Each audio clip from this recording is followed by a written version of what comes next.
اعوذ باللہ من الشیطان الرجیم بسم اللہ الرحمن الرحیم وقال اللہ سبحانہ وتعالی فی القرآن المجید اعوذ باللہ من الشیطان الرجیم فاعلم انہ لا الہ الا اللہ واستغفر لذنبک وللمؤمنین. دین پر جو بنیادی باتیں ہیں نا ان کو کہا جاتا ہے تأصیل، یعنی فاؤنڈیشن بلڈنگ. جب انسان کے دین پر فاؤنڈیشنز اچھی ہوں گی تو پھر وہ دین پر ثابت قدمی بھی ہوگی اس کی، اور اسی طرح وہ دائیں بائیں ڈیویٹ نہیں کرے گا اتنی آسانی سے. جب آپ کوئی بلڈنگ بناتے ہیں تو اس کی فاؤنڈیشن اسٹرانگ کرتے ہیں نا، تاکہ کوئی بھی مسائل آئے، ہوا تیز چلے یا سیلاب آئے تو کم از کم جو ہے وہ بلڈنگ پروٹیکٹڈ رہے. تو اسی طرح دین کا بھی معاملہ ہے. دین کے کچھ ارکان ہیں، ٹھیک ہے، جیسا کہ نبی علیہ الصلوۃ والسلام نے فرمایا کہ بنی الاسلام علی خمس، 5 ارکان اسلام ہیں. تو دین کی بھی اس طرح کی بنیادی باتیں ہیں کہ اگر ان کو ہم بار بار ریوزٹ کر کے اس کو ہم چیک کرتے رہیں کہ فاؤنڈیشن ہل تو نہیں رہی، صحیح ہے یا نہیں ہے، تو پھر اس کو جو ہے مضبوط کیا جا سکتا ہے. اور جتنے آنے والے فتن ہیں، کیونکہ فتنے ایسے ہیں نا آج کے دور میں، جیسے کہ نبی علیہ الصلوۃ والسلام نے فرمایا کہ تکون فتن کقطع اللیل المظلم، کہ فتنے آئیں گے ان قریب، رونما ہوں گے کہ جو اندھیری رات کی مانند ہوں گے. اندھیری رات کے ٹکڑوں کے مانند ہوں گے. یعنی اس کا مطلب یہ ہے کہ پے در پہ آئیں گے، ایک کے بعد ایک آئیں گے، جیسے کہ اندھیری رات کے ٹکڑے ہوتے ہیں، اور اندھیرا ہوگا، اس میں دکھائی نہیں دے گا، کہ کنفیوژنز بہت ہوں گی. تو ان فتنوں کے زمانوں میں جو ہے نا وہ انسان کو چاہیے کہ اپنی فاؤنڈیشنز کو بار بار اسٹرانگ کرتا رہے. یہ مطلب نہیں ہے کہ بس ایک دفعہ فاؤنڈیشنز دیکھ لی میری فاؤنڈیشنز کیا ہیں اور بس چھوڑ دیا. نہیں، فاؤنڈیشن اسٹرانگ ہوں گی تو تیز ہوا، فتنوں، سیلاب، طوفان کے سامنے انسان کھڑا ہو جائے گا. اور اللہ تعالیٰ نے یعنی جو ان فاؤنڈیشنز کو اسٹرانگ کرنے کا جو سب سے بنیادی اور پہلا طریقہ ہے وہ کیا ہے؟ علم حاصل کرنا. ٹھیک ہے، علم حاصل کرنا. اب علم حاصل کرنے کا مطلب یہ نہیں ہے کہ میں مثال کے طور پر پی ایچ ڈی کر لوں یا ڈاکٹریٹ کر لوں یا میں ایم فل کر لوں، اور مطلب 10 سال 12 سال جس کو جتنا میسر ہے نا وہ علم حاصل کرتا رہے. بس اس راہ کو چھوڑے نا، علم حاصل کرنے کی جو راہ ہے نا، جو طریقہ ہے، چھوڑے نا. کیونکہ آج واقعی ایسا ہے کہ جب سوشل میڈیا وغیرہ جیسے کہ آپ بات کر رہے تھے، جب میڈیا میں دیکھتے ہیں نا تو ایک مس انفارمیشن ایج ہے، ہر طرف سے انفارمیشن فلو ہے، پتہ نہیں چل رہا کون صحیح ہے کون غلط ہے، کوئی کیا بات کر رہا ہے کوئی کیا بات کر رہا ہے، بہت سی کنفیوژنز ہیں. اور یہ ایسا نہیں ہے کہ یہ بس صرف ہواؤں میں باتیں ہوتی ہیں، یہ انسان کے دل میں آ جاتی ہیں اور پھر انسان شکوک و شبہات کا مرتکب ہوتا ہے. ٹھیک ہے، شکوک و شبہات آ جاتے ہیں. تو لہٰذا علم حاصل کرنے کی میتھڈالوجی پر چلنا یہ زیادہ امپورٹنٹ ہے بجائے اس کے کہ میں بہت ساری کتب پڑھ لوں. ایک ہے علم حاصل کرنے کا منہج، اس منہج پہ رہنا، اور ایک ہے کہ بس میں علم حاصل کروں. تو منہج از ویری امپورٹنٹ. ٹھیک ہے، مثال کے طور پر کچھ اسٹوڈنٹس کے لیے ایسا ہوگا کہ وہ مدرسہ نہیں جا سکتے، 8 سال نہیں پڑھ سکتے. ٹھیک ہے، کوئی مسئلہ نہیں ہے. کیا میں علم چھوڑ دوں؟ نہیں، علم کے بہت سارے طریقے ہیں، علم حاصل کرنے کے بہت سارے راستے ہیں. ٹھیک ہے، اور علم حاصل کرنے کے راستے، ایک راستہ مدارس ہیں جو بنیادی راستہ ہے. پھر اس کے علاوہ جو شام کے انسٹیٹیوٹس ہیں جیسے کہ بروج ہے. پھر اس کے علاوہ سیٹرڈے سنڈے کے کورسز ہوتے ہیں، ویکینڈ کورسز ہوتے ہیں، جمعے کی خطبات ہیں، مساجد کے دروس ہیں، یہاں کے دروس ہیں، سنڈے میٹ اپ کے درس ہیں. یہ سارے علم ہے. ٹھیک ہے، علم وہ نہیں ہے کہ مثال کے طور پر جب آپ کتاب پڑھیں اور اس کی عبارت حل کریں، علم وہ بھی ہے. اور جو دروس میں آپ علماء سے سنتے ہیں یہ بھی علم ہے. ٹھیک ہے، تو یہ تمام چیزیں جو ہے وہ علم کی کیٹیگری میں ہی آتی ہیں. ہاں، جو قول اللہ و قول رسول نہیں ہے وہ علم نہیں ہے، جو قول اللہ و قول رسول ہے وہ وہی علم ہے. اس طریقے پر ہمیں کنیکٹڈ رہنا ہے، یہ بہت امپورٹنٹ ہے. ٹھیک ہے، میں یہ نہیں کہہ رہا مثال کے طور پر کسی کے لیے بہت زیادہ سوٹیبل ہے کہ وہ ایک عالم دین بن جائے، تو کسی کے لیے سوٹیبل نہیں ہے کہ وہ عالم دین بنے. لیکن اگر وہ عالم دین نہیں بن سکتا تو وہ کیا کرے؟ چھوڑ دے؟ نہیں. جاہل ہے؟ نہیں. قرآن اللہ تعالیٰ نے بھیجا ہے صرف علماء کے لیے بھیجا ہے؟ مجھے بتائیں. حدیث جو نبی علیہ الصلوۃ والسلام سنا کے گئے وہ صرف علماء کے لیے سنا کے گئے؟ نہیں. تو تمام صحابہ شرکت کیا کرتے تھے. قرآن اللہ تعالیٰ نے سب پر اتارا ہے. ہاں، ایک عالم کی understanding of the Quran different ہوتی ہے اور ایک عام آدمی کی ڈفرینٹ ہوتی ہے، لیکن قرآن ہے تو سب کے لیے نا. ہمارا لیول یہ ہوتا ہے کہ جب ہم علم حاصل یا کوئی ایٹماسفیئر یا کوئی انوائرمنٹ ہمارے لیے سوٹیبل نہیں ہوتا کہ ہم علم حاصل کریں، تو ہم کیا کر دیتے ہیں؟ چھوڑ دیتے ہیں اور بالکل کلی طور پر جو ہے وہ اگنورنٹ رہتا ہے قرآن کے بارے میں. تو ایسا نہ ہے، بلکہ وقت اب تو بہت علم کے بارے میں، یعنی علماء اب تو سوشل میڈیا پہ آنا شروع ہو گئے ہیں، یوٹیوب پہ ان کے لیکچرز بھی اویلیبل ہیں، کوئی نہیں آ سکتا تو کو بس کم اس طریقے سے کنیکٹڈ رہے. فَاعْلَمْ أَنَّهُ لَا إِلَهَ إِلَّا اللَّهُ وَاسْتَغْفِرْ لِذَنبِكَ وَلِلْمُؤْمِنِينَ وَالْمُؤْمِنَاتِ. یہاں پہ اللہ تعالیٰ نے سورہ محمد میں جو نبی علیہ الصلوۃ والسلام کو حکم دیا وہ کیا ہے؟ فَاعْلَمْ. تو امام بخاری نے یہ باب قائم کیا ہے کہ عمل سے پہلے کیا ہے؟ علم ہے. لہذا عمل تو کرنا ہے، یہ تو نجات ہے، یعنی یہ تو کامیابی ہے. اب عمل سے پہلے جو پری ریکویزٹ ہے وہ کیا ہے؟ علم ہے. علم ہوگا تو پھر آپ عمل کر سکیں گے. تو اللہ تعالیٰ نے نبی کو استغفار سے پہلے علم کا حکم دیا ہے. فَاعْلَمْ أَنَّهُ لَا إِلَهَ إِلَّا اللَّهُ، کہ جان لو کہ بے شک اللہ کے علاوہ کوئی معبود برحق نہیں. یعنی پہلے توحید کا علم حاصل کرو اور پھر آگے وَاسْتَغْفِرْ. اب استغفار کرنا کیا ہے؟ عمل ہے نا. اس عمل سے پہلے اللہ کے نبی صلی اللہ علیہ وسلم کو اللہ تعالیٰ نے توحید کا علم حاصل کرنے کا حکم دیا ہے. یعنی اس کا مطلب یہ ہے کہ اگر عقیدہ ٹھیک نہیں ہے اور علم سے علم نہیں ہے، جہالت ہے، تو پھر آپ عمل کرتے جائیں. اور شیطان نے آج ہماری عوام کو اسی طرح لگایا ہوا ہے. بہت سے لوگ آتے ہیں اور اسلام کی غیرت بھی رکھتے ہیں، اسلام کے بارے میں سنسیئر بھی ہیں، لیکن علم نہیں ہے. اب جب علم نہیں ہے نا تو وہ جو ہے وہ الٹی سیدھی باتیں کرتے ہیں. اور یہ جو علم کہاں سے ملتا ہے؟ علم کے سورس کیا ہے؟ بنیادی سورس کیا ہے؟ قرآن حدیث تو وہ ٹیکسچل سورسز ہے نا. ہاں علماء ہے نا، علماء. اس کی دلیل کیا ہے؟ کہ علم کا سورس واحد علماء ہیں، یعنی وہیں سے ملے گا. کیا دلیل کیا ہے؟ العلماء ورثۃ الانبیاء. سارٹ آف ہی کہہ سکتے ہو کہ یہ دلیل ہے، لیکن ایک جو بالکل کلیئر کٹ ایویڈنس ہے نا کہ اس کے علاوہ آپ کو علم نہیں ملے گا. نہیں، نبی علیہ الصلوۃ والسلام کی حدیث ہے نا کہ یہ عنقریب علم اٹھ جائے گا. اور علم جو ہے وہ اللہ تعالیٰ ایسے نہیں اٹھائے گا کہ کتابیں اٹھا لے گا، قرآن اٹھا لے گا، لیکن کیا اللہ تعالیٰ جو ہے وہ ینتزع، یعنی اللہ تعالیٰ علم اٹھائے گا بقبض العلماء، علماء کو اٹھا کے. اس کا مطلب یہ ہے کہ the real source of knowledge is the scholars. بس اب جب اللہ تعالیٰ علماء کو اٹھا لے گا تو کتابیں تو پھر بھی باقی رہیں گی، قرآن حدیث بھی باقی رہے گا. لیکن جب اللہ تعالیٰ علم کو اٹھائے گا، علماء کو اٹھا کر، تو پھر جہال قسم کے لوگ بچ جائیں گے اور لوگ ان کو اپنا لیڈر بنا لیں گے، لوگ ان کو اپنا پیشوا بنا لیں گے، اور پھر وہ فتوے دیں گے، ان سے سوالات کیے جائیں گے، وہ فتوے دیں گے اور خود بھی گمراہ ہوں گے، لوگوں کو بھی گمراہ کریں گے. تو لہٰذا علماء سے جو یہ میتھڈالوجی آف جو علم میں کہہ رہا ہوں نا وہ یہی ہے، علماء سے جڑ جانا. علماء سے آپ کو سیاست اتنی نہیں ملے گی کہ فلاں نے یہ کیا اور فلاں نے وہ کیا، یہ سب علم نہیں ہے. علم کیا ہے؟ قال اللہ و قال رسول. تو علماء سے آپ کو جب بھی سننے کو ملتا ہے وہ یہی باتیں ملتی ہیں. لہٰذا علماء سے جڑ جانا مطلب علم سے جڑ جانا، علماء سے جڑ جانا مطلب علم سے جڑ جانا. تو علماء کے ساتھ رہیں، ان کے دروس اٹینڈ کریں، یہی اصل واحد ذریعہ ہے علم حاصل کرنے کا. ٹھیک ہے. تو یہ اللہ کے نبی علیہ الصلوۃ والسلام. اور اسی طرح امام احمد رحمہ اللہ فرماتے تھے کہ الناس الى تعلم العلم احوج منهم الى الطعام والشراب، کہ لوگ علم کے اتنے زیادہ ڈیپینڈنٹ اور محتاج ہیں کہ جتنا وہ کھانے اور پینے کے بھی محتاج نہیں ہے. یعنی کھانے اور پینے سے زیادہ جو حاجت ہے وہ انسان کو وہ علم کی ہے.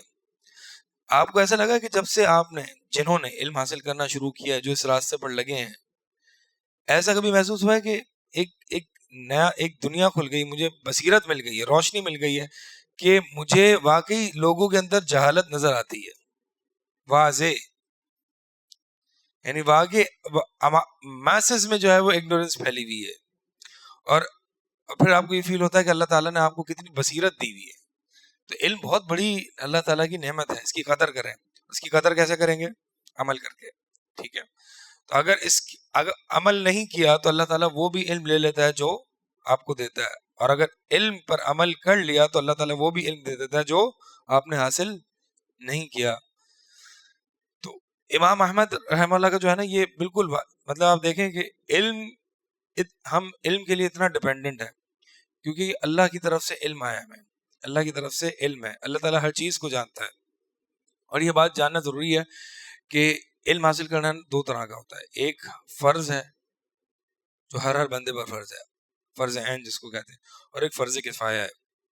فرض کفایہ یعنی کچھ جماعت کچھ لوگ حاصل کر لیں وہ علم تو وہ فرض سب پہ ساقط ہو جاتا ہے، سب کی طرف سے ادا ہو جاتا ہے. تو جو فرض عین ہے وہ کون سا علم ہے پتہ ہے؟ ہاں، ڈیلی روٹین کا، ہاں مطلب جس کا آپ سے روز مرہ کی بنیاد پر آپ کا واسطہ پڑتا ہو، جس سے آپ کا کن کن چیزوں سے واسطہ پڑتا ہے. سب بنیادی طور پر عقیدہ ہے، سب سے پہلے ایمان باللہ، عقیدہ توحید، ٹھیک ہے، کیونکہ یہی وہ فاؤنڈیشن ہے جس کی بنیاد پر آپ نے عمل کرنا ہے. تمام اعمال کی جو فاؤنڈیشن ہے وہ توحید ہے، توحید کا تو علم سب پر فرض ہے، ٹھیک ہے.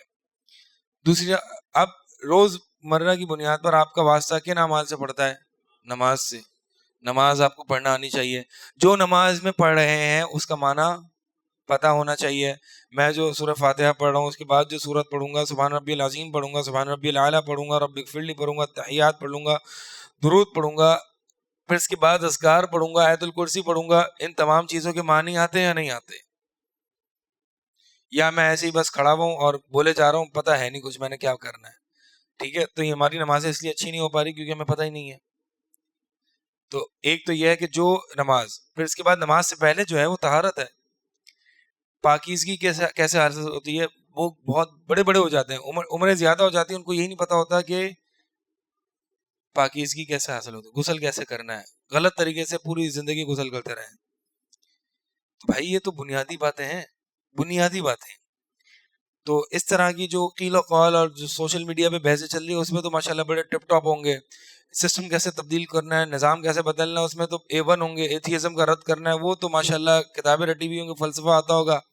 جی نجاست کو زائل کیسے کیا جاتا ہے؟ اگر آپ کے جسم پر کوئی نجس چیز لگ گئی کیسے زائل کریں گے؟ او جی کیسے زائل کریں؟ ہو جائے گی، وہ تو زائل ہو جائے گی، تو ہو جاتی ہے نجاست تو خود بخود ختم ہو جاتی ہے. تو اگر ایسا تھا یہ ہے، یہ آپ کا علم ہے تو پھر گئے، آپ تو گئے واقعی میں. اگر یہ نہیں پتا کہ ایک نجس چیز آپ کے کپڑوں پہ لگ گئی کہ جس کی وجہ سے آپ کی نماز نہیں ہونی، ٹھیک ہے، اور اگر آپ جم بھی ہو گئے، آپ کو غسل کیسے کرنا ہے، اس کے بغیر آپ کی کوئی آپ نے قرآن نہیں پڑھ سکتے، آپ نماز نہیں پڑھ سکتے. اگر یہ غسل کا طریقہ بھی نہیں آ پا رہا کہ جو آپ پر جو ہے وہ سن بلوغت میں فرض ہو چکا تھا، تو پھر تو کہیں نہ کہیں تو ایک تو ہے نا بندہ بالکل ہی غافل ہے، لیکن ایک بندہ ہے کہ ہاں چلو دین کی کچھ نہ کچھ تمیز ہے، دین کی غیرت ہے، اسلام کا غلبہ چاہتا ہے، جہاد کرنا چاہتا ہے، اور پریس کلب کے آگے نعرے لگا رہا ہے. طہارت کا نہیں پتا. یہ ہماری قوم ہے، یہ قوم ہے کہ جہاد میں جی جہاد کریں گے، یہ کریں گے، وہ کریں گے.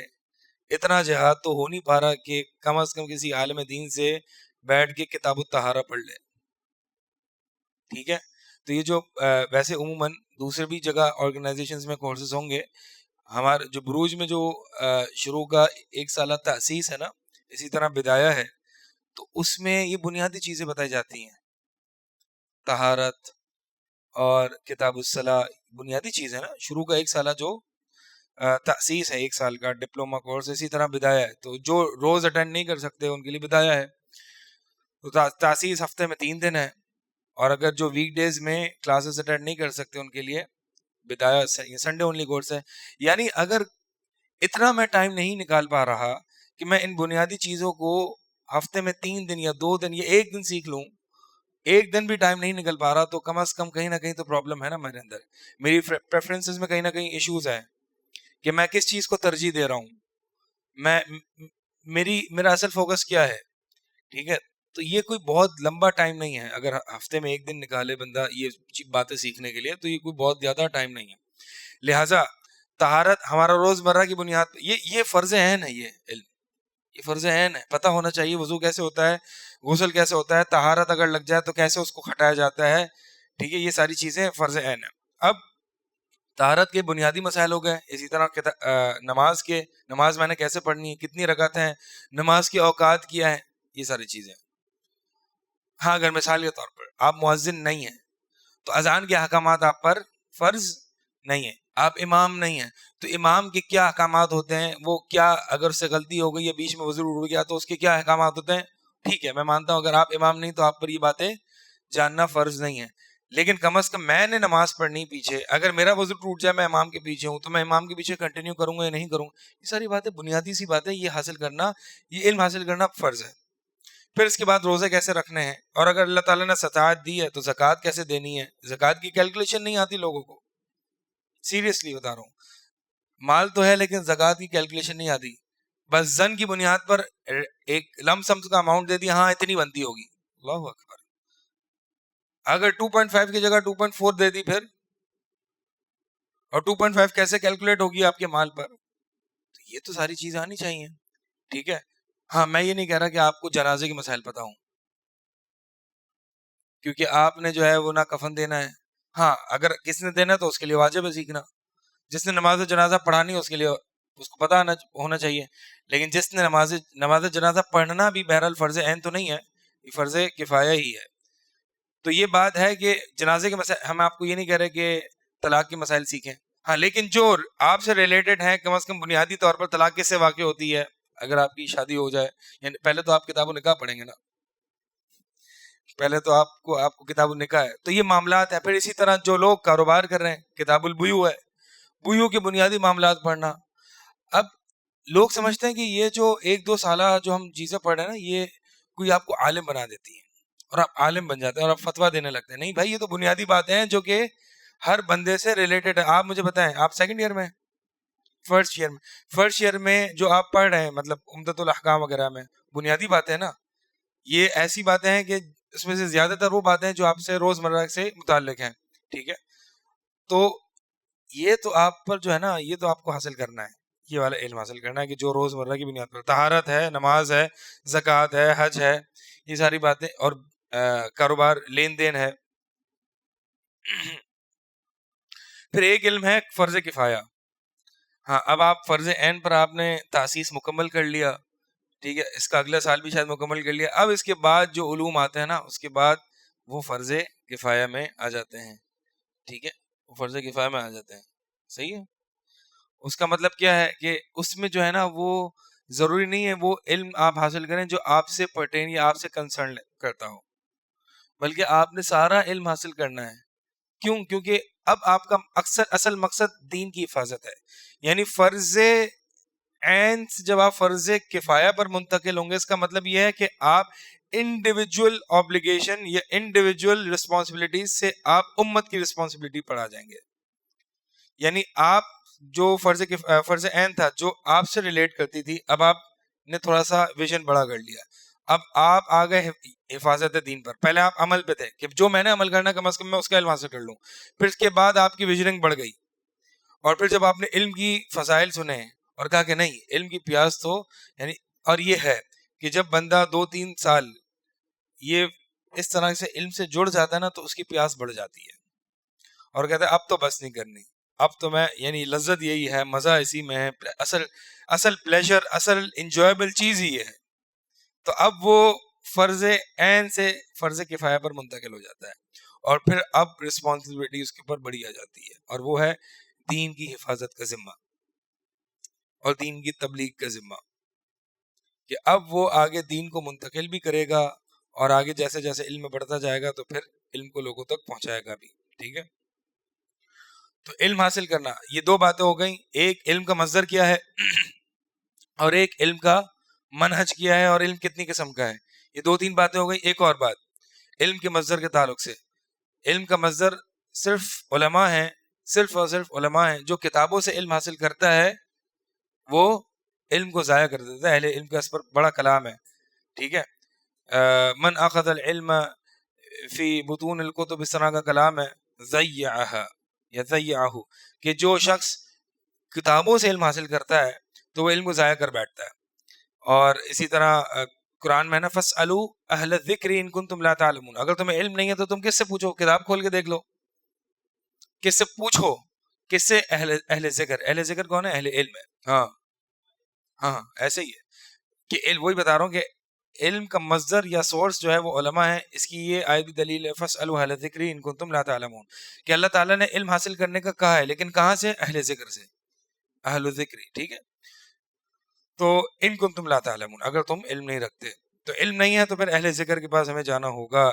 آج کے دور میں بہت بڑا پروپیگنڈا کہہ لیں سوچ سمجھ کے یا جہالت کی بنیاد پر یہ کیا جا رہا ہے کہ عوام الناس کو اصل جو علم کا سورس ہے نا اس سے بالکل دور بھی کیا جا رہا ہے, اور ساتھ ساتھ اس علم کے سورس کی جو برانڈنگ بھی خراب کی جا رہی ہے کہ یہ جی سسٹم کے خلاف نہیں بولتے, یہ علماء حیض و نفاس ہیں, یہ علماء طہارت ہیں, ان کو کچھ پتہ ہوتا نہیں ہے, سسٹم پالیٹکس سیاست یہ سب ان کو آتی نہیں ہے, جہاد کے فتوے دیتے نہیں ہیں, یہ نہیں کرتے وہ نہیں کرتے.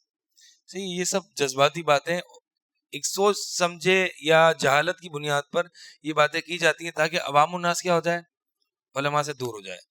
اب جب عوام الناس علماء سے دور ہوگی تو پھر کیا ہوگا, جہال کو لوگ بنا لیں گے اور پھر وہ جہال کو لوگ اپنا بڑا بنا لیں گے, لوگ وہ فتوے دیں گے اور انہی سے پوچھا جائے گا, وہ فتوے دیں گے, خود بھی گمراہ ہوں گے, دوسروں کو بھی گمراہ کریں گے.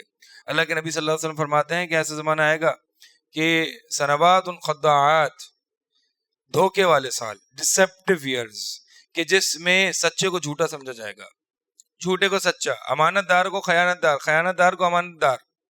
وَيَتَكَلَّمُ فِي الرُّوَيْبِثَةِ, اور اس زمانے میں جب بے وقوف لوگ بات کریں گے دین کے بارے میں. صحابہ نے پوچھا وَمَا الرُّوَيْبِثَةُ یا رسول اللہ, رویبثہ کون ہے, یہ کیا مخلوق ہے؟ تو اللہ کے نبی صلی اللہ علیہ وسلم نے فرمایا کہ الرجل الطافح يتكلم في امر العامہ, بے وقوف آدمی جس کے پاس علم نہیں ہے, جو امت مسلمہ کے بڑے بڑے مسائل میں بات کرے گا. فی امر العامہ یعنی امر العامہ جو امت مسلمہ کے مسائل ہیں, عام طور پر جنرل ماسز کے مسائل ہیں, اس پر یہ بات کرے گا. اسلامک سیاست پر, خلافت پر, اسلامک پالیٹکس پر, اسلامی نظام پر, جہاد پر, اس سے بڑے بڑے مسائل میں یہ لوگ بات کریں گے. علم ان کا ٹکے کا نہیں ہوگا, بے وقوف لوگ ہوں گے. ٹھیک ہے, تو بات یہی ہے کہ ایسے لوگ جو ہے نا یہ آج ہمارے سوسائٹی میں بھرپور ہیں, بھرمار ہے اس کی. تو ہمیں اصل بات یہ ہے کہ علماء سے جڑ جانا چاہیے. اگر آپ کو کچھ لگتا ہے کہ ہاں علماء اس پر بات کیوں نہیں کرتے, تو علماء سے آپ پوچھیں نا کہ آپ کیوں نہیں بات کر رہے, یا آپ کیوں نہیں, ہو سکتا ہے آپ کی غلط فہمی ہو, یا تو وہ بات کر رہے ہوں لیکن آپ کے سامنے نہ کریں کیونکہ آپ سے پرٹین ہی نہیں کرتی یہ چیزیں. ایک عام آدمی سے یہ بات پرٹین کرتی ہی نہیں ہے, یہ باتیں کرتی ہیں پرٹین. میں نے ایک دیکھا تھا, ایک پینل ڈسکشن چل رہی تھی, اس میں سارے مفکرین بیٹھے ہوئے تھے کہ امت میں اتحاد کیسا ہوگا. ٹھیک ہے, سارے مفکرین جن کے پاس علم نہیں تھا, علم کی کمی تھی, جہال قسم کے لوگ بیٹھے ہوئے تھے پینل ڈسکشن میں.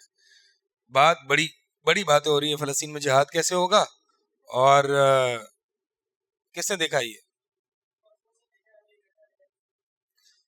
تو پینل ڈسکشن چل رہا ہے جی جہاد کیسے ہوگا فلسطین میں, اور جی اتحاد کیسے ہوگا, اور یہ ساری چیزیں کیسے ہوں گی. ٹھیک ہے, تو یہ بات یاد رکھیے گا. اور پھر مطلب کوئی ان میں سے ایک پینلسٹ تھا اور اس نے بڑی اچھی بات کہی. اب وہ اس کا مطلب وہ سب سے ہٹ کے تھا بندہ, وہ بندہ پینل اس میں سب سے ہٹ کے تھا.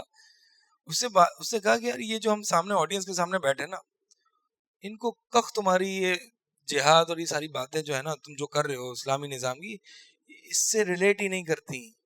ان کو وہ بتاؤ کہ یہ جو بندہ آیا ہے جو ہماری بات سننے دین کے بارے میں کچھ نہ کچھ, یہ اور کنفیوز ہو کے جائے گا کہ یہ ہو کیا رہا ہے. وہ بھائی بنیادی بندہ نماز نہیں پڑھ رہا, فجر کے لیے نہیں آ رہا, اس کی طہارت ٹھیک نہیں ہے, اس کا عقیدہ صحیح نہیں ہے, اس کو اللہ کے بارے میں پتہ نہیں ہے, تم اس کو بتا رہے ہو جہاد کرو, اسلامی نظام قائم کرو. کیا ہاں مطلب کوئی تم پریکٹیکل بات نہیں کر رہے, فضول کی یہاں وہاں کی بونگیاں مار رہے ہو. مطلب یہ تو میرے اپنے الفاظ ہیں, یہ میرے اپنے الفاظ ہیں, لیکن بات یہ ہے کہ اس بندے نے بات جو ہے نا فطرت والی بات کر دی. اور ہم بھی یہ کرتے ہیں کہ بھائی یہ جو تمہارے سامنے یہ جو عوام الناس بیٹھی ہے نا, تو اس کے ان کے یہ وہ آڈینس ہی نہیں ہے کہ جس کے سامنے تم پالیٹکس اور جہاد کیسے کرنا ہے اور یہ ساری باتیں کرو, ان کو پتہ ہی کچھ نہیں ہے. تو بات یہی ہے کہ بس اللہ رحم فرمائے ہمارے حالوں پر, ہم نے عمل کچھ نہیں کرنا ہے, عمل سے بالکل زیرو ہے ہم, اور باتیں بڑی بڑی کر لینی ہے. یعنی آئرنی از اس پینل ڈسکشن میں جس کا ٹاپک کیا تھا, امت میں اتحاد کیسے ہوگا, وہ آپس میں اتحاد نہیں کر سکے. آئرنی سیریسلی مطلب آئی واز لائک کیا فضول، مطلب آپ بیٹھے ہو اتحاد کیسے کر رہے ہیں، اور اسی پہ اتحاد نہیں کہ اتحاد کیسے ہوگا. اللہ کنفیوز ہو گئے، کر دیا، پاگل ہو گئے وہ، یہ کیا ہو رہا ہے یار، یہ تو ہم تو آئے تھے کہ امت اکٹھا ہوگی، یہ آپس میں لڑ پڑے، یہ آپس میں لڑ پڑے. اور یہ بات یاد رکھو. اچھا بہت سے لوگ جو ہے نا اس پہ تھوڑا سا وہ ہو جاتے ہیں. ایک پینلسٹ سے بات کی تھی اور بہت سے لوگوں کو لگتا ہے کہ ہاں یہ بہت اچھی بات کی ہوگی. ایک پینلسٹ میں اس نے بات کی تھی کہ اتحاد صرف توحید کی بنیاد پر ہوگا، اتحاد صرف توحید کی ہی بنیاد پر ہوگا. لیکن ہم جانتے ہیں کہ وہ بندہ کون ہے اور اس کے نزدیک توحید کیا ہے. لہٰذا کبھی بھی اصطلاحات سے یعنی اچھی اچھی اصطلاحات سے جو ہے نا دھوکے میں نہ آنا. یہ وہ اخوانی قسم کے لوگ ہیں کہ ان کے نزدیک توحید حاکمیت ہے، جو مولانا مودودی والی توحید ہے. ٹھیک ہے، وہ توحید نہیں ہے جو توحید الوہیت جس کے لیے انبیاء کو بھیجا گیا. توحید الوہیت کیا ہے؟ کہ اللہ کے علاوہ کسی اور کی عبادت نہیں کی جائے گی، کسی اور کی پوجا پاٹ نہیں کی جائے گی. یہی وہ توحید ہے جو کلمے میں ہے، یہی وہ توحید ہے جس کے لیے انبیاء کو بھیجا گیا. ٹھیک ہے. اب یہ جو ایک گروہ ہے نا کہ حاکمیت صرف اللہ کی، اور توحید کو گویا کہ بنائی یہ دینا کہ حاکمیت صرف اللہ کی، اتھارٹی صرف اللہ کی. تو بہرحال اس میں تفصیل ہے. مقصد یہ ہے کہ اس طرح کے جو اخوان المسلمون یا جماعت اسلامی کے اس طرح کے تم نعرے دیکھو نا کہ توحید کی بنیاد پر اکٹھا ہونا، تو یہ کبھی بھی دھوکے میں نہیں آنا کہ وہ توحید کی بات کریں جو انبیاء کی توحید ہے. ٹھیک ہے، چونکہ آپ میں سے کچھ لوگوں نے یہ ڈسکشن دیکھی ہے، اس لیے میں اس پہ یہ وضاحت کر رہا ہوں کہ اس چیز پر دھوکے میں نہیں آنا. کہ اگر اس نے کہہ دیا کہ بات تو صحیح ہے، ہم بھی یہ کہتے ہیں کہ توحید پر ہی اتحاد ہوگا، اس کے علاوہ نہیں ہو سکتا، لیکن تمہاری توحید اور انبیاء کی توحید میں فرق ہے. فلاسفہ بھی کہتے تھے توحید پر اکٹھے ہو جاؤ. فلاسفہ کی توحید اور ہوتی تھی، متکلمین کی توحید اور ہوتی ہے. تو توحید کون کہے گا کہ ہم مسلمان ہیں لیکن توحید کو نہیں مانتے ہیں؟ بات اصل میں یہ کہ تمہاری توحید سے مراد کیا ہے. چلیں بہرحال یہ ایک واقعہ جو ہے وہ اس سے وہ آ گیا. تو مقصد یہ ہے کہ اگر آپ کی بنیادیں کھوکھلی ہوں گی نا تو آپ 2-3 گھنٹے پہلے ڈسکشنز کرتے رہیں اتحاد پر، لیکن آپ کا اتحاد نہیں ہوگا کہ اتحاد کیسے کرنا ہے. اور مزید اگر ٹائم تھوڑا سا اور دے دیا جاتا نا تو یہ لڑ پڑتے آپس میں، لڑائی ہو جاتی. تو بات یہی ہے کہ یہ اتحاد نہیں ہوتا. سب کے نظریات الگ ہیں، سب کے نزدیک نظریات ہی الگ ہیں. کسی کا اللہ کچھ اور ہے، کسی کے نزدیک اللہ کی صفات نہیں ہے، کسی کے نزدیک جو ہے وہ اللہ تعالیٰ کی صفات کی تعویل ہے. تو بات یہ ہے کہ اس پہ اکٹھا نہیں ہوا جا سکتا. ہاں ہاں نہیں، جب ویسے بات یہ ہے کہ جب بہت زیادہ جہالت ہو نا ارد گرد، امام شافعی رحمہ اللہ فرماتے تھے کہ میں ایک صاحب علم سے ڈیبیٹ کر لیتا تھا اور اس پہ اللہ مجھے جو ہے وہ کامیاب کر دیتا تھا. لیکن میں کسی جاہل سے کرتا تھا نا تو مجھے میں اسے نہیں پہنچ پاتا تھا کسی جاہل سے. کیوں پتہ ہے؟ کیونکہ جاہل سے ڈیبیٹ کرنے کے لیے آپ کو اس کے لیول پر اترنا پڑے گا، اس جہالت والی، اس کے مطابق بات کرنی پڑے گی. اور اس میں سے ایک پینلسٹ جو تھا نا وہ انتہائی پلے درجے کا جاہل تھا کہ جس سے آپ بات ہی نہیں کر سکتے تھے. آپ بات کرنے کے لائق ہی نہیں ہے. ٹھیک ہے، اس کا نام ساحل ادیم ہے اگر کچھ وہ ہو رہا ہے تو وہ بات یہ ہے کہ نہیں، مطلب وہ اس کا نام اس لیے لینا پڑا کہ کم از کم وہ بندے کو آگے بات ہی نہیں کرنے دیتا. اور اتنا آڈینس کی تالیاں ہوتی ہیں اس کی باتوں پہ. مطلب مجھے تو یہ سمجھ میں نہیں آتا کہ ہماری قوم کا، یعنی آپ لوگ سب آگاہ ہو جائیں، خبردار ہو جائیں کہ کام کرنے کا بہت ہے. ساحل ادیم کی جہالت اتنی سرپرائزنگ نہیں ہے جتنی عوام الناس کی جہالت سرپرائزنگ ہے. یعنی لوگ ساحل ادیم کی فضول بونگیوں پر تالیاں بجا رہے ہیں اور سپورٹ کر رہے ہیں. یعنی یہ تو بڑا آسان ہے، اس کی ایک ٹیکٹک ہے، ایموشنل ٹیکٹک. اور وہ کیا ہے کہ جی عورتوں کو تو وہ آرام سے جو ہے وہ اپنا بنا لیتا ہے، عورتوں کو بڑا ایموشنل ٹراما دے کے وہ اپنا بنا لیتا ہے. کیسے؟ جی عورتیں وہاں ریپ ہو رہی ہیں. ٹھیک ہے، عورتیں تو ویسے ہی سینسیٹیو اور ایموشنل ہوتی ہیں. ہاں یہ تو ہو رہا ہے، اوکے یہی ہمارا بھائی ہے، یہی ہمارے اکیلا بھائی ہے، یہی ہمارے لیے لڑے گا. ٹھیک ہے، تو یہ ٹیکٹک ہے کہ پہلے ایموشنل ڈراما کریٹ کیا جائے اور وہ عوام جو ہے وہ سب سے پہلے لی جائے کہ جو ایموشنلی بہت زیادہ سینسیٹیو ہے. پھر ایموشنل ڈراما کریٹ کر کے اس کو کیچ کر کے اس سے تالیاں بجوائی جائیں اور ماسز آپ کے ساتھ ہوگی اور لوگوں کو یہ لگے گا کہ یار اس کی تو بڑی ہائپ ہے. ہاں ہاں یہی بات ہے. ہاں تو بات اصل میں یہی ہے کہ اس میں جو سوالات وغیرہ بھی ہوئے تھے نا, تو ہم نہیں ہمارے اندر اتنی طاقت نہیں ہے کہ ہم جہالت کے لیول پر اتر کے جو ہے نا وہ بات کریں.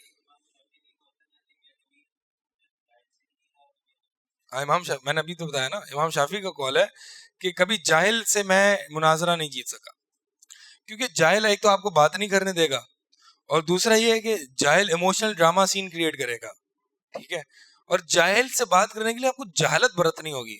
مطلب آپ مجھے بتائیں,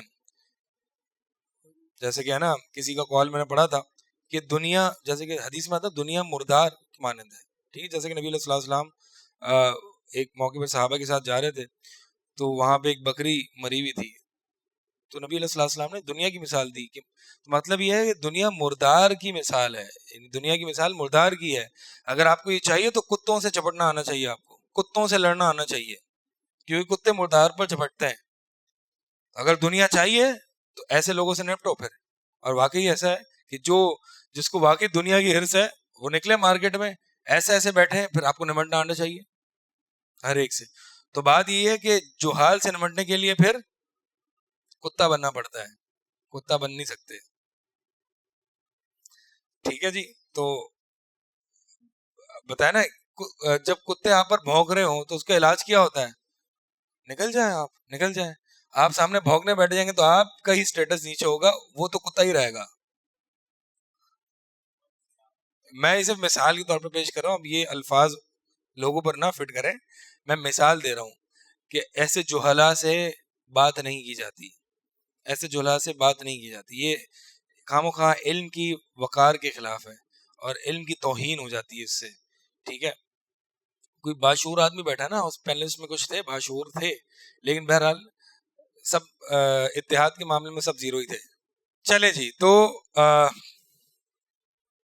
علم حاصل, بات یہ کر رہے تھے کہ علم حاصل کرنا, ٹھیک ہے, اور اس میں جو بنیادی طور پر علم حاصل کرنا جو ہے نا وہ عقیدے کا علم حاصل کرنا ہے, عقیدے کا, جو بات یہ ہو رہی تھی. اچھا, اب ہاں میں ایک حدیث سنا رہا تھا, اور وہ حدیث یہ ہے کہ نبی علیہ السلام نے فرمایا کہ فتنے آئیں گے, فتنے رونما ہوں گے, فَيَقُولُ الْمُؤْمِنُ فِيهَا, اور مومن کہے گا کہ هَذِهِ مُهْلِكَتِي, یا اللہ یہ تو میں گیا, یہ تو مجھے برباد کر دے گا. پھر یعنی ایسے فتنے آئیں گے, یُرَقِّقُ بَعْضُهَا بَعْضًا, یعنی بعض کو چھوٹا کر دیں گے, یعنی ہر آنے والا فتنہ پچھلے والے کو کمتر بنا دے گا, ہر آنے والا فتنہ بڑا ہوگا. اور جب بھی فتنہ آئے گا تو مومن کہے گا کہ یہ تو میری ہلاکت ہے. پھر وہ فتنہ ختم ہوگا, پھر دوسرا آئے گا, مومن کہے گا ہادی, اب تو میں گیا. یعنی صرف مومن کو دیکھا ہی دے گا کہ یہ بڑا خطرناک فتنہ. اور واقعی یہ وہ دور ہے کہ اتنے فتنے ہیں شکوک و شبہات کے تعلق سے بھی اور شہوت پرستی کے تعلق سے بھی, کہ اس میں اگر اللہ تعالیٰ سے ڈوبتے ہوئے شخص کی طرح دعا کی جائے نا تو ہی انسان بچ سکتا ہے. دعا کرتے نہیں کرتے اس طرح سے اللہ تعالیٰ سے دعا کریں جس طرح سے آپ ڈوب رہے ہیں. جب آپ ڈوب رہے ہو, کوئی بچانے والا نہ ہو, اللہ تعالیٰ سے کیسے دعا کریں گے کہ اللہ بچا لے. اسی طرح یہ فتنوں کی موجیں ہیں, فتنوں کی لہریں ہیں, اس میں اگر سمندر میں انسان ڈوبتا ہے نا تو انسان کا موت آتی ہے زیادہ سے زیادہ. فتنوں میں انسان ڈوبتا ہے تو اس کی روحانی موت ہو جاتی ہے, اللہ سے دور ہو جاتا ہے, وہ اللہ کے بارے میں بدگمان ہو جاتا ہے, ملحد بن جاتا ہے, زندیق اور منافق بن جاتا ہے. تو یہ سلف کا کلام میں آپ کو بتا رہا ہوں. کسی نے کہا تھا کہ ایسا ٹائم آئے گا کہ فتنوں سے نہیں بچ سکتا انسان مگر وہ شخص کہ جو اللہ تعالیٰ سے ڈوبتے ہوئے شخص کی مانند دعا کرے. جیسی کیفیت اور جیسی طرف اور جیسی ہرس ڈوبتے ہوئے شخص کی ہوتی ہے نا, وہ بندہ اللہ سے دعا کرتا ہے جس لگاؤ کے ساتھ, اس طرح روز مرہ کی بنیاد پر آپ کی دعا ہونی چاہیے کہ آپ اپنے آپ کو فتنوں سے, کہ اللہ تعالیٰ آپ کو فتنوں سے بچا سکے. تو بہرحال وہ حدیث سنا رہا تھا, حدیث میں ہے کہ فتنہ آئے گا, ختم ہوگا, پھر واپس آئے گا. مومن کہے گا, مومن, کیونکہ جاہل کو نہیں پتا ہوگا یہ فتنہ ہے, مومن کہے گا کہ یہ تو بڑا فتنہ ہے, یہ تو میں گیا اس بارے میں, تو ہادی. تو پھر اللہ کے نبی اللہ صلی اللہ علیہ وسلم نے کیا فرمایا, سولوشن دے دیا. ایسے جب فتنے رونما ہوتے رہے نا تو کیا کرنا, انوالو ہو جانا، سسٹم کی تبدیلی کی باتیں کرنا، سیاست میں آ جانا، یہ کرنا نہیں. تو ایسے فتنے جب رونما ہو تو فلتأتی منیتہ، کہ اس کی موت اس حال میں آئے کہ وہ اللہ اور اس کے رسول یوم آخرت پر ایمان رکھتا ہو. یعنی عقیدے کا علم پختہ ہو. ایمان کیسے پختہ ہوگا؟ عقیدے کے علم. مطلب یہ ہے کہ اس کی موت اس حال میں آئے کہ بس ایمان باللہ، اپنا عقیدہ ٹھیک ہو، اس کا یوم آخرت کے بارے میں اس کی فکر ہو. اس چیز پر موت آ گئی، ختم، یہ پاس ہو گیا اس فتنے میں. تو اس میں یہ نہیں ہے کہ نہیں جی ہمیں بھی کرنا چاہیے، تحریکیں چلانی چاہیے، پروٹیسٹ کرنے چاہیے. کچھ نبی علیہ السلام کی ان فتنوں کے بارے میں احادیث اتنی ہے، اور جملہ احادیث سے یہی ہمیں ملتا ہے کہ القائم فیہا خیر من الماشی والقائد فیہا خیر من القائم. یہی ملتا ہے کہ بیٹھا ہوا شخص کھڑے ہوئے سے بہتر ہے، کھڑا ہوا شخص چلنے والے سے بہتر ہے. کیا مطلب ہے اس کا؟ جتنی ان چیزوں میں انوالومنٹ کم ہوگی اتنا ہی آپ بچے رہیں گے، دور رہیں گے. انوالومنٹ اپنی کم رکھیں ان چیزوں میں، ٹھیک ہے؟ ہاں بس ایمان باللہ، ایمان بالیوم الآخر، علم پڑھیں، پڑھائیں، آگے منتقل کریں، علماء کے ساتھ جڑے رہیں. اور جہاں جو وقت آ جائے جہاد کا، جہاں پہ علماء آپ کو دیکھیں کہ وہ صف اول میں ہیں، علماء کے فتاوے موجود ہیں، علماء اہل سنت کے، تو پھر آپ بھی اس میں چل پڑیں. باقی اپنے آپ کو دور رکھیں. سفیان ثوری کا غالباً قول ہے رحمہ اللہ کہ مہدی اگر تمہارے دروازے پر بھی آ جائے نا، ان کے ساتھ جانا نہیں جب تک کہ دیکھو کہ تمہارے بڑے علماء اس کے ساتھ نہیں مل جاتے. آپ کو کیا لگتا ہے کہ یہ جو علم حاصل کرتے رہے سب 2 نمبر ہیں؟ سب 2 نمبر ہیں. علماء پر، علماء کی بالجملہ ایز اے ہول، علماء کی جماعت پر تان یہ نبوت پر تان ہے. پتہ ہے آپ کو بات؟ اگر کسی نے یہ کہہ دیا کہ سارے علماء فارغ ہیں، جیسا کہ ساحل عدیم صاحب کہتے ہیں کہ سارے علماء فارغ ہیں، کوئی ٹھیک نہیں ہے، سب 2 نمبر ہیں، یہ ہیں وہ ہیں، اور بھی جس طرح کے تحریکی اور اخوانی قسم کے لوگ کہہ رہے ہوتے ہیں سارے علماء فارغ ہیں، یہ سب علم چھپا رہے ہیں، تو العلماء ورثۃ الانبیاء. تو آپ یہ کہہ رہے ہیں کہ سارے کے سارے ورثہ فارغ ہیں، نعوذ باللہ من ذالک، اور یہ نبوت پر تان ہے. ٹھیک ہے؟ ہاں کچھ علماء سو ہوتے ہیں، اس میں مانتے ہیں، لیکن آپ دیکھیں کہ سارے علماء ایسے ہیں تو ایسا نہیں ہو سکتا. بڑے بڑے تو جب جہاد کا وقت آئے گا تو بڑے بڑے علماء اگر خود شریک نہ ہو سکتے ہوں تو ان کے فتاوا وافق مقدار میں موجود ہوں گے، جیسے کہ افغان کے جہاد میں تھا.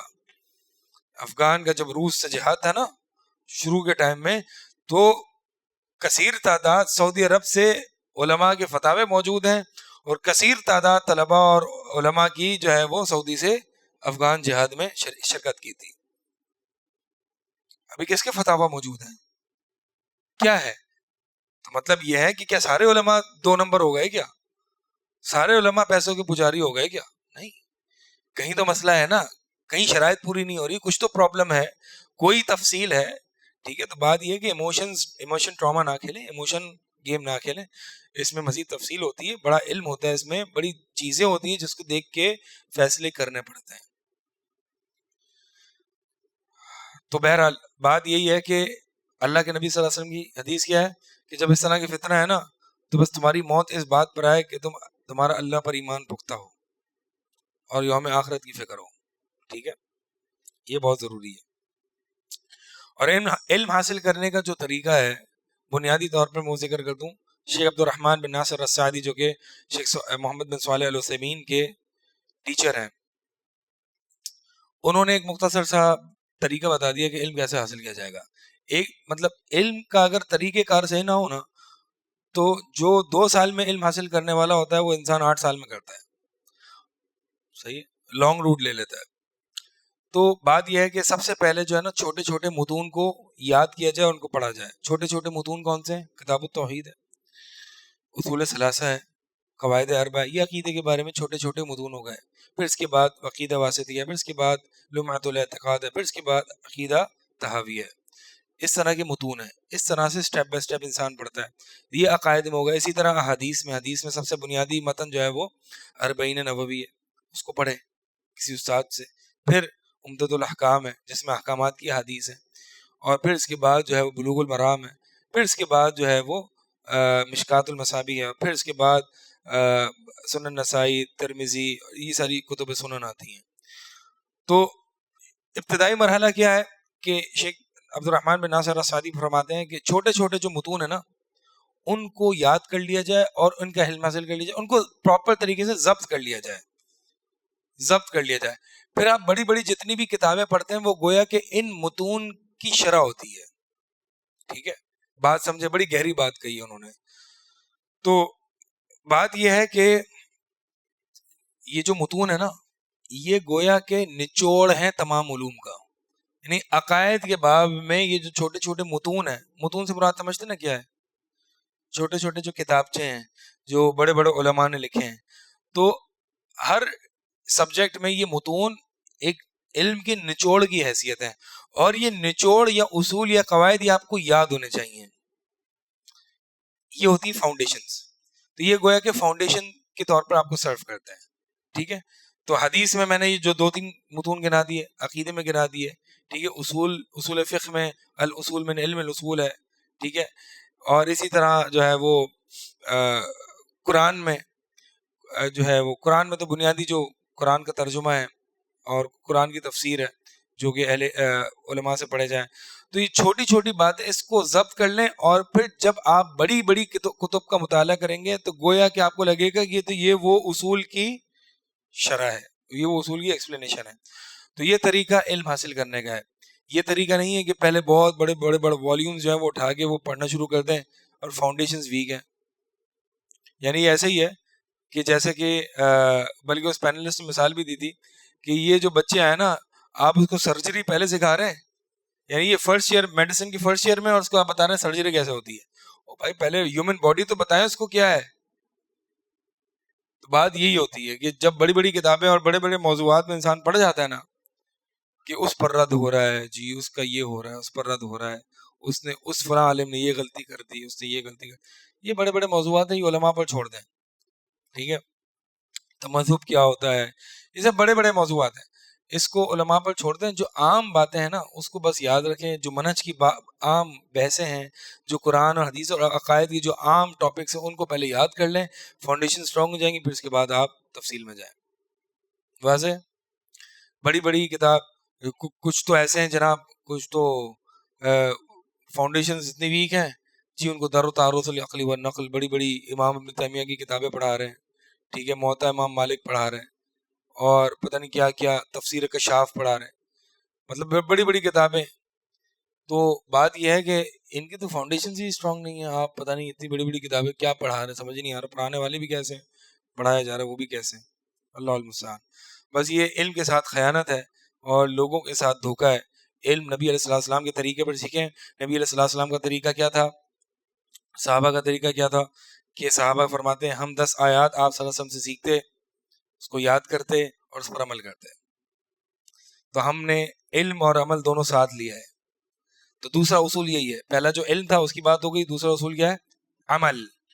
جب انسان علم حاصل کرتا ہے نا تو وہ عمل میں بزی ہو جاتا ہے. پھر اس کو وہ قیل قال اور فلاں اور فلاں اور فلاں اور فلاں. ابھی بھی پتہ نہیں بہت سوشل میڈیا پہ کوئی بہت بڑی کنٹروورسی چل رہی ہے مفتی طارق مسعود کے حوالے سے. میرے علم میں نہیں ہے، بہرحال وہ کیا ہے بعد میں آپ سے پوچھ لوں گا کہ کیا ہے.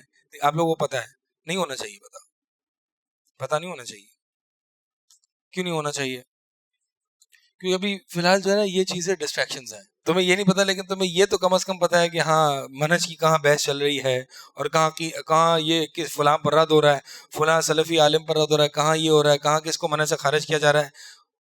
یہ تو تمہیں ہے.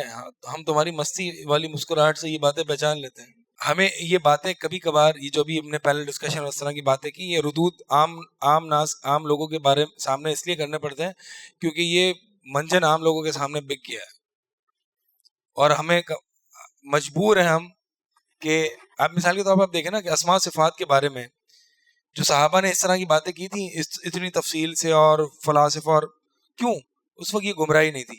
جیسے جیسے متکلمین فلاسفرز آ کے انہوں نے اسماء صفات میں پتہ نہیں لوگوں کو غلط باتیں بتلائیں، تو پھر اہل سنہ مجبور ہوئے کہ یہ باتیں عوام الناس کے سامنے کریں.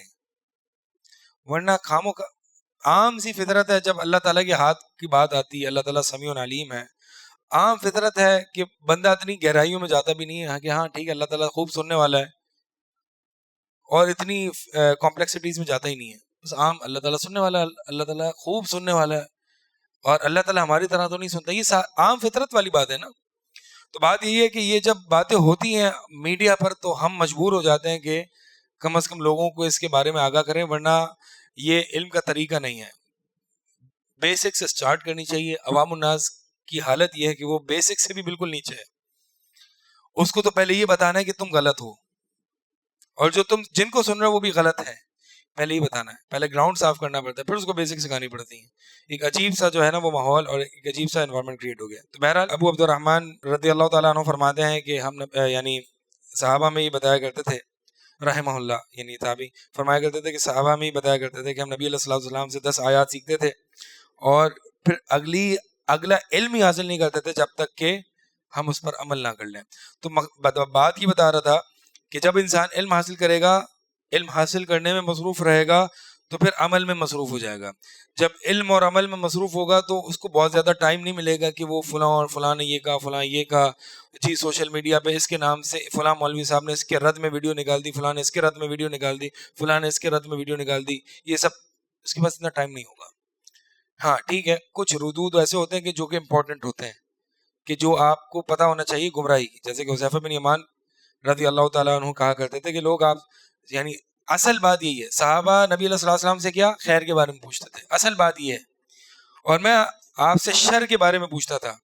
تو بات یہی ہے کہ majority of the time you should be seeking what you have to do, کہ واٹ از دا خیر. ہاں گمراہ کن لوگوں کے بارے میں بھی جاننا ضروری ہے، لیکن دیکھیں آپ حذیفہ بن یمان منہج بیان کر رہے ہیں کہ میں نبی علیہ الصلوۃ والسلام سے شر کے بارے میں پوچھتا تھا اس ڈر سے کہ میں اس میں واقع نہ ہو جاؤں. تو مطلب the major focus is on the خیر، میں نے کیا کرنا ہے، نماز کیسے پڑھنی ہے، اور احکامات کیا، عقیدہ کیا، یہ ساری چیزیں. ہاں ڈیوینسیز از امپورٹنٹ ایز ویل، شر بھی امپورٹنٹ ہے، لیکن اتنا امپورٹنٹ نہیں کہ آپ کا 100% فوکس شر کو سیکھنے، شر کی معرفت میں لگ جائے. سمجھ آ رہی ہے؟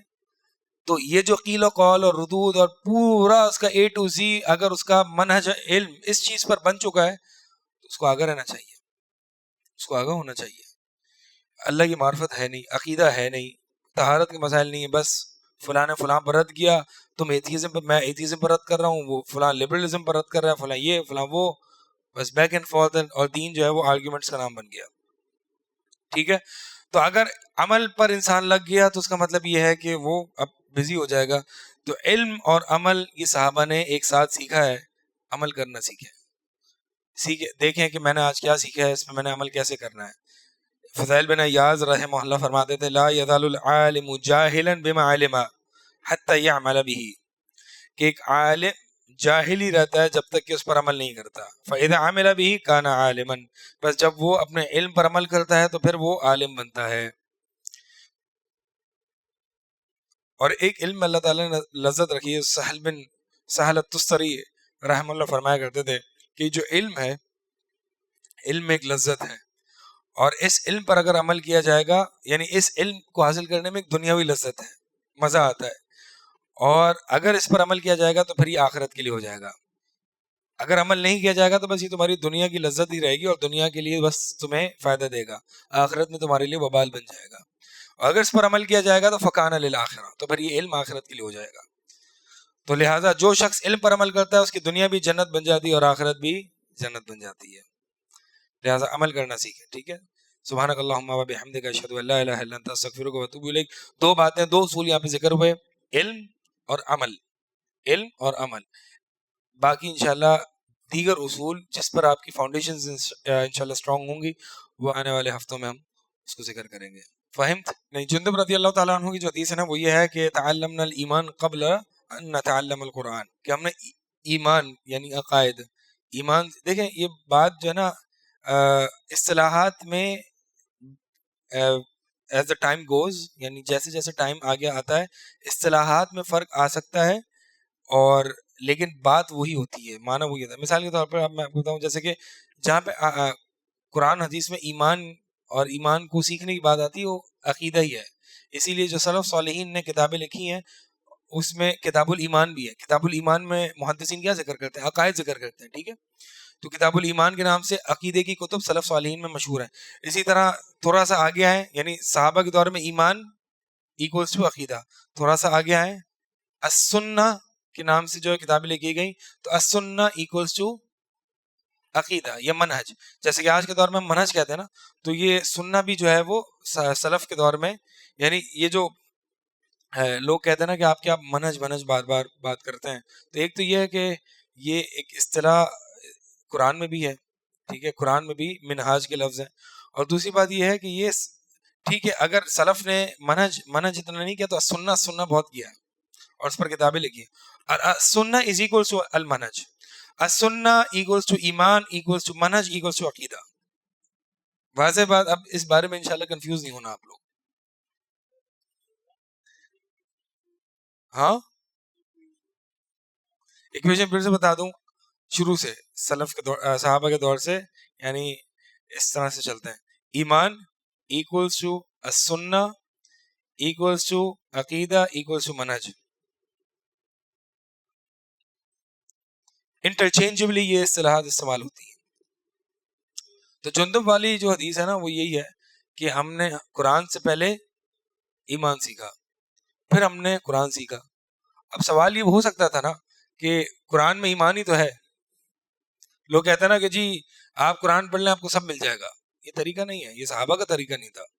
پہلے آپ عقیدہ سیکھیں. لوگ کہتے ہیں کہ کیا آپ کتاب التوحید اور اصول ثلاثہ پہ لوگوں کو لگا کے رکھا ہوا ہے. کس چیز پہ لگا کے رکھا ہوا ہے؟ تو بات یہ ہے کہ اصول ثلاثہ اور کتاب التوحید میں جو قرآن اور حدیث سے عقائد کی باتیں وہ سیکھ. ٹھیک ہے، تو اصل بات یہ ہے کہ قرآن کا علم حاصل کرنے کے لیے دل اچھا ہونا چاہیے. ان فی ذلک لذکر لمن کان له قلب او القى السمع وهو شہید. کہ قرآن میں نصیحت ہے کن لوگوں کے لیے جن کے پاس دل ہے. تو دل کیسے اچھا ہوگا؟ جب عقائد صحیح ہوں گے. تو اس لیے ایمان کا علم پہلے اور پھر قرآن کا علم، تاکہ وہ دل سوٹیبل ہو جائے اس قرآن کے علم کو حاصل کرنے کے لیے. ورنہ قرآن تو گمراہ لوگ پڑھ لیتے ہیں اور اپنے طور پر دلائل لے لیتے ہیں اور اپنی مرضی کی موقف طے کر لیتے ہیں. تو جندب والی حدیث جو ہے وہ عقیدے کے بارے میں ہے، کہ یہ عمل کے بارے میں جو میں نے حدیث سنائی. تو صحابہ کا علم جو تھا نا وہ عمل کے ساتھ ہوا کرتا تھا. یعنی صحابہ کی جو علم کرنے کی حاصل کرنے کی میتھڈالوجی تھی وہ یہ تھی، پہلے عقیدہ پھر قرآن اور حدیث، اور قرآن حدیث کے ساتھ ہی عمل. پھر عمل نہیں، ساتھ ہی عمل نہیں. یاد کر سکتے کر لیں، یاد کر سکتے ہیں تو کر لیں. 400 کے قریب ہے، کچھ بہت ساری بھی نہیں ہے. پہلی بات، امام بخاری فرمایا کرتے تھے کہ مجھے 1,00,000 صحیح حدیث یاد ہے، 2,00,000 ضعیف حدیث یاد ہے. اب دیکھیں ضعیف حدیث کیوں یاد تھی؟ تاکہ پتہ چل جائے کہ یہ ضعیف ہے، یہ نہیں لینی. تو بات یہی ہے کہ اگر عمدۃ الاحکام جو ہے نا، ٹھیک ہے، اگر وہ یاد نہیں ہے تو کم از کم اس کی احادیث کا فہم بہت اسٹرانگ ہو. ٹھیک ہے، کہ بس یہ آپ نے حدیث پڑھی ہے، آپ کو فہم بیٹھا ہوا ہو. اور علم وہی ہے کہ جو سینے میں بیٹھ جاتا ہے. سینے میں جو بیٹھ جاتا ہے نا علم، وہ فائدہ زیادہ دیتا ہے بنسبت آپ بہت ساری کتابیں پڑھتے رہیں پھر ایک وقت ہے پتہ نہیں کہاں گئی کیا پڑھا.